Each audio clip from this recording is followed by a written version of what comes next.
A is to AOI is very very important. बरेच जण ह्याच्याकडे लक्ष देत नाहीत, मी पुढे येणारच आहे. पण आज घरी गेल्या गेल्या अगोदर हे बघा की पहिलं तुमचं AOI इज टू AOI काय आहे. It should be 1:1. Group insurance versus individual insurance by group of doctors. It is always suggested that group insurance policy is always good, because मगाचं जसं बारीकमध्ये झालं की सर हे फक्त तुमच्यासाठी आहे, बाकी कुणाला नाही. अशा प्रकारचे प्रॉब्लेम्स टळतात आणि एखादा जरी आपल्या ग्रुपमध्ये हुशार असेल तरी त्याचा आपल्या सगळ्या टीमला फायदा होत असतो.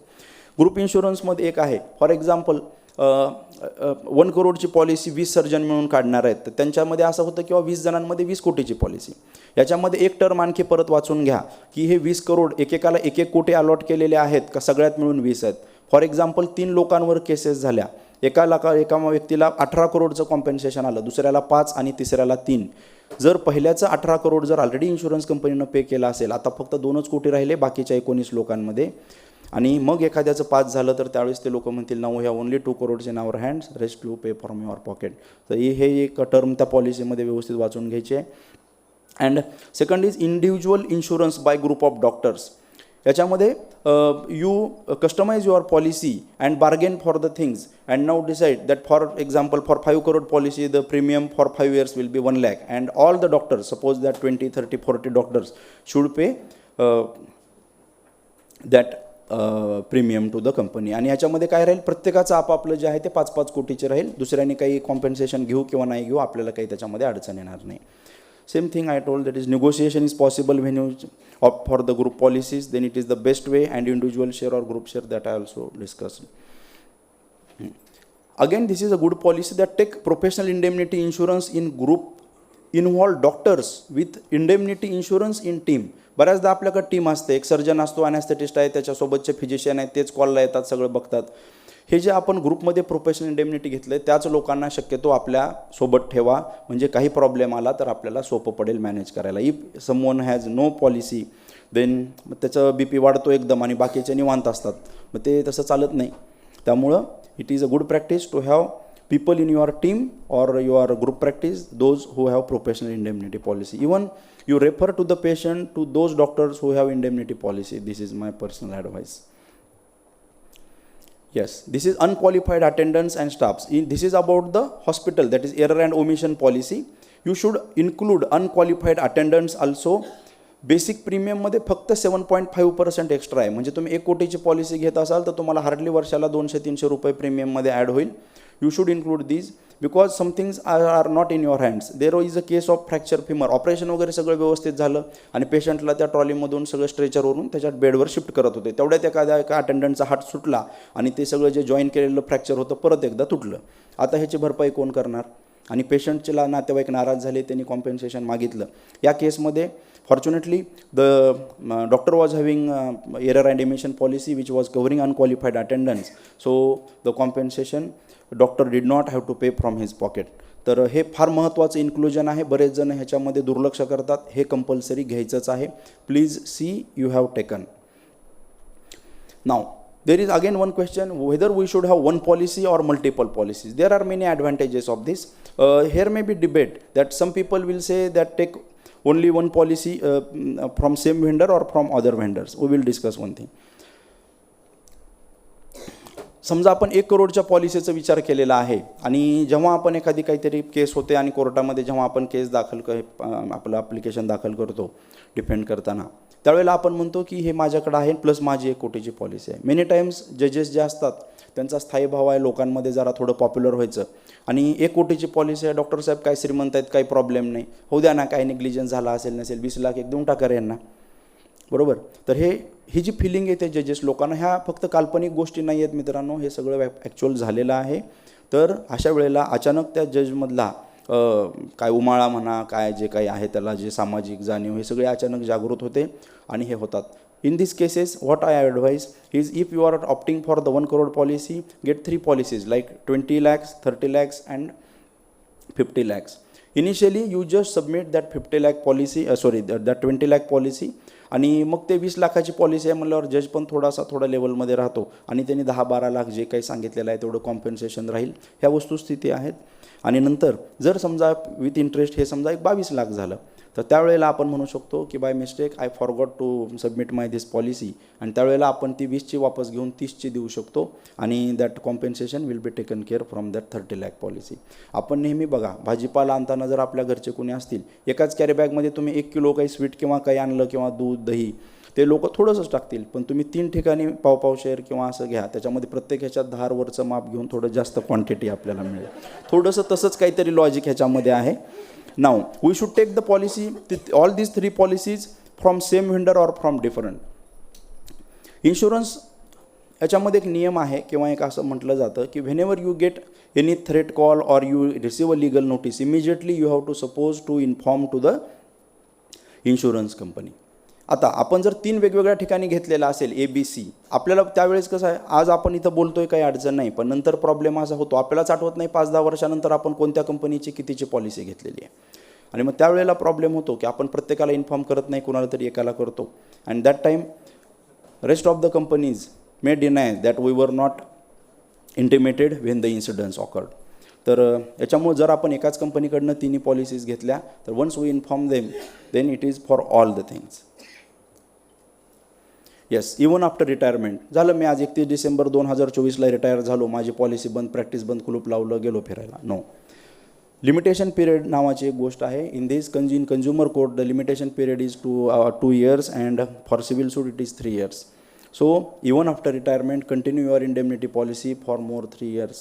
Your policy should cover you till 31st December 2027 if you retire on 31st December 2024. Yes.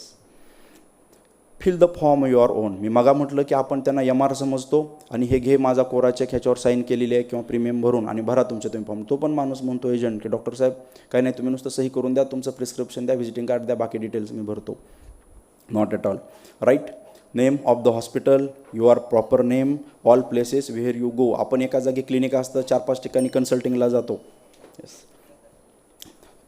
तर अशा ठिकाणी आपल्याला बघायचं आहे की we fill our form on our own, then correct address should be mentioned on that. All the hospitals all over India covering जर policy असेल तर सगळ्यात उत्तम, त्याच्यामध्ये बरेच गोष्टी कवर होतात. आजकाल maximum policies include all over area and it should include if you advise some online or social media consultation also.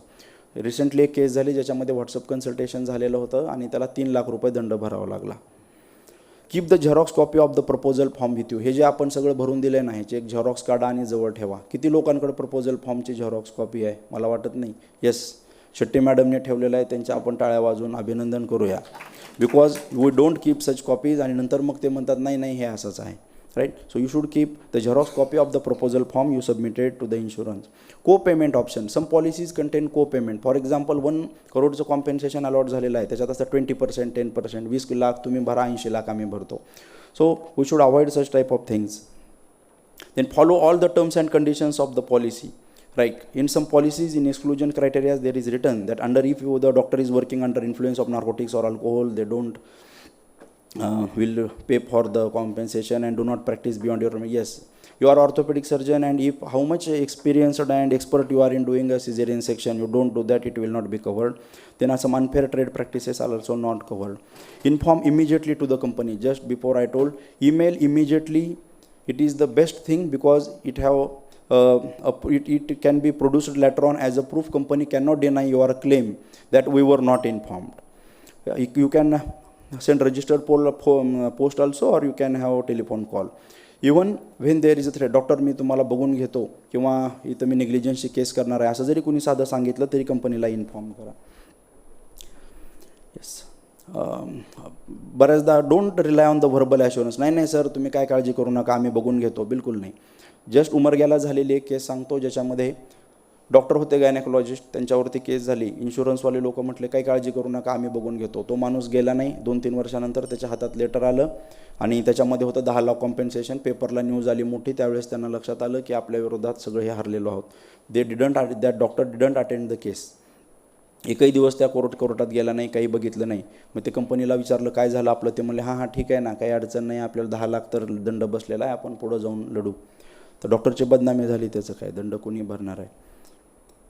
and make them party when you are defending the case. Make them party. It is very important line. Because of shortage of time I am covering fast. Do not hide anything from the policy. काहीही लपवू नका. जे तुमचं आहे खरं खरं सांगा. Insurance कंपनीला अधिकार आहेत, जर तुम्ही काही एखादी गोष्ट लपवून ठेवली तर पुढे चलून ते आपल्याला ते डिनाय करू शकतात. No coverage of criminal case. Yes, the punishment awarded काय थोडंसं आहेत, lakh 2 lakh, but that is not covered in under the indemnity policy that you have to pay from your pocket usually. In some companies it is said that advocates fees will be paid by them even though they go to the Supreme Court. So can we port the insurance? आपल्याला एका कंपनीचा insurance आहे, पुढं आपल्याला आवडलं mobile कंपनीसारखं की service देत नाहीत. Yes, you can port. Who will pay for the compensation? For example, from 1st January 2025 we are shifted to B, and the April महिन्यामध्ये 1 तारखेला समजा असं आलेलं आहे की बाबा 28 डिसेंबरची केस आहे, त्या दिवशी ऑपरेट केलं, कोण पे करणार? तर कंपनी बी, ज्याच्याकडे आपण नवीन इन्शुरन्स घेतलेला आहे, that company is liable for fighting the case. And ह्याच्यात एक महत्त्वाचा, when you port the policy please see the retrospective dates are mentioned on that. हे आपल्याला बघणं महत्त्वाचं आहे. Inform new services started or renewal in between the policy. Suppose I am a dermatologist and I am doing laser and all surgeries, but recently I have started hair transplant in new thing in my clinic, that it is my responsibility that I should inform to the company that this new service I have started, so that if any claim arises out of that the company will not say that आम्ही अंधारात होतो. Mention the check exclusions. Advocates fees include केलेली आहे का ते बघा. Interim payment and cashless domain. Many times it is said that first you pay. For example 1 करोडचा दंड लागलेला आहे, तर अगोदर कंपनी म्हणते first you pay from your packet and we will reimburse you. अशा प्रकारचे ऑप्शन्स त्या पॉलिसीत नाहीत, हे बघून घ्या.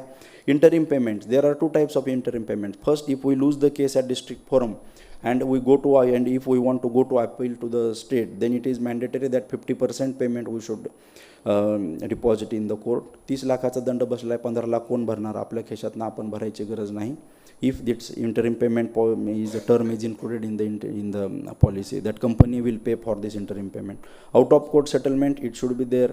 Other like cosmetic surgery, it should be included there. In interim payments, many times judges advise that just for some period, though the original claim is for the 30 lakhs, just for few days, pay 2 lakhs to the complainant for some social or emotional background. That also should be included in the policy, that company will pay this, we will not pay. After discussing discontinuation the policy, will company pay? Yes, it is the liability of the company for next 2 to 3 years that they will pay. महत्त्वाचं आहे. असं नाही समजायचं 31 डिसेंबरला आपली policy थांबली, आता झालं, आता काही नाही. नो, लिमिटेशन पिरियड आहे, त्यांची जबाबदारी आहे. 2 ते 3 वर्षापर्यंत त्यांनी करणं बंधनकारक आहे. Try to renew your policy 1 month before expires. एकही दिवसाचा, एकही सेकंदाचा त्याच्यामध्ये खंड पडू देऊ नका.